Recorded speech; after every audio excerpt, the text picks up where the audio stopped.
यह नबूकदनेस्सर राजा का दूसरा पार्ट है। अगर आपने फर्स्ट पार्ट नहीं देखा तो आप अभी जाकर के फर्स्ट पार्ट देख सकते हैं। फर्स्ट पार्ट में हमने ये बताया था कि नबूशमलशीर जो नबूकदनेस्सर का भाई था उसकी मृत्यु कैसे हुई। इतिहासकारों का अनुमान है कि उनकी मृत्यु एक असफल विद्रोह के वजह से हुई थी। बाद में आपको कोई भी दस्तावेज में नबूशमलशीर का जिक्र नहीं मिलेगा। शासक बनने पर नबूकदनेस्सर ने अपने उद्घाटन में बाबुल के संरक्षक देवता से सीधे बात की, यह कहते हुए, हे दयालु मृतज्ञ, जो घर मैंने बनाया है वो हमेशा के लिए बना रहे। क्या मैं उसके वैभव से तृप्त हो जाऊं, उसमें बूढ़ा हो जाऊं, प्रचुर संतानों के साथ, और उसमें समस्त मानव जाति से सभी क्षेत्रों के राजाओं का कर प्राप्त करूं।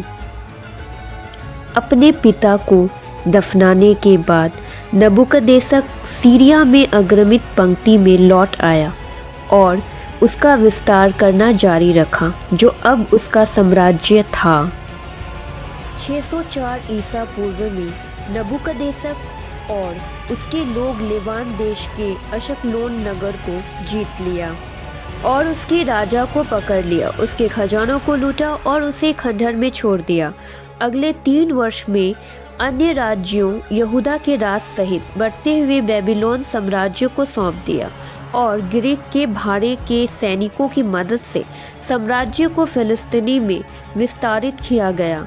601 ईसा पूर्व में प्रगति अचानक रुक गई जब नबूकदनेस्सर ने मिस्र के खिलाफ मार्च करना चुना। करकैमिश में मिस्रियों को पराजित करने के बावजूद दोबारा आक्रमण का प्रयास किया। इससे बेबीलोनियों को पूरी तरह से विफलता मिली। दोनों पक्षों में भारी जनहानि हुई, लेकिन असफलता के कारण बेबीलोनियों के विश्वास में कमी आई। विशाल राज्यों ने बेबीलोन की शक्ति पर संदेह करना शुरू कर दिया। बेबीलोनियों ने नबूकदनेस्सर के आदेशों की सीधी अवहेलना करना शुरू कर दी, यहाँ तक कि उसके विरुद्ध संगठित विद्रोह भी किया। नबूकदनेस्सर ने अपना ध्यान मिस्र से हटाकर लेवान की ओर वापस ले लिया। 599 ईसा पूर्व में उसकी सेना सीरिया रेगिस्तान में गई, रास्ते में अरबों पर हमला किया और छापा मारा। 1 साल बाद बेबीलोनियों ने यरूशलेम शहर पर कब्जा कर लिया। यहूदा के राज्यों के खिलाफ एक अभियान में यह आशा करते हुए कि मिस्र यहूदा के राजा को समर्थन देगा, यहोयाकीम ने नबूकदनेस्सर के अधिकार को चुनौती दी और अंततः परिणाम स्वरूप बहुत नुकसान उठाना पड़ा। घेराबंदी के दौरान राजा यहोयाकीम की मृत्यु हो गई और बाद में उसके चाचा सिदकिय्याह की मृत्यु हो गई। नबूकदनेस्सर द्वारा यहूदा के शासक के रूप में स्थापित किया गया। लेवान में आगे के अभियानों के बाद टायर के फोनीशियन शहर पर कब्जा करना भी शामिल है। बेबीलोन की सेना ने इस क्षेत्र में तबाही मचाई और तबाही का मंजर छोड़ गए।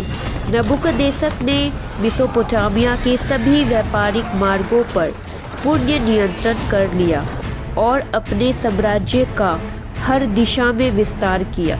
योद्धा राजा अपनी नीति पर अडिग था। विस्तार के लिए एक सार्वभौमिक राज्यशाही को मृत्युज्ञ के द्वारा उसे दिया गया अधिकार मानते हुए मिस्र पर असफल आक्रमण के बाद यहूदा के सिदकिय्याह ने भेंट देने से इनकार कर दिया नबूकदनेस्सर को और 589 ईसा पूर्व में विद्रोह कर दिया।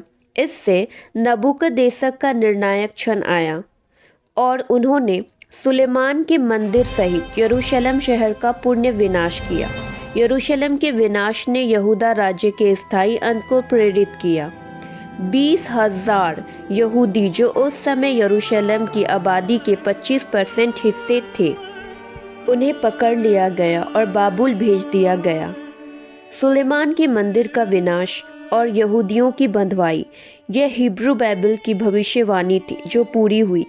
इन घटनाओं ने यहूदी धार्मिक विश्वासों को मजबूत किया।